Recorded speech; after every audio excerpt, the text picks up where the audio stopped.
وقال فرعون ذروني أقتل موسى وليدع ربه إني أخاف أن يبدل دينكم أو أن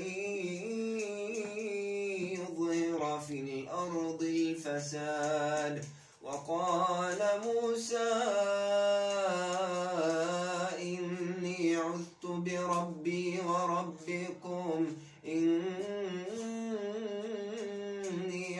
بربي وربكم من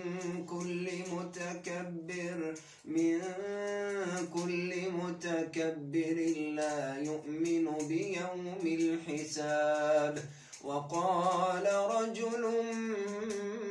مؤمن من آل فرعون يكتم إيمانه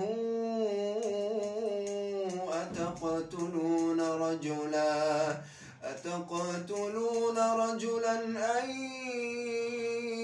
يقول ربي الله وقد جاءكم بالبينات من ربكم وإن يك كاذبا فعليه كذبه وإن يك صادقا يصبكم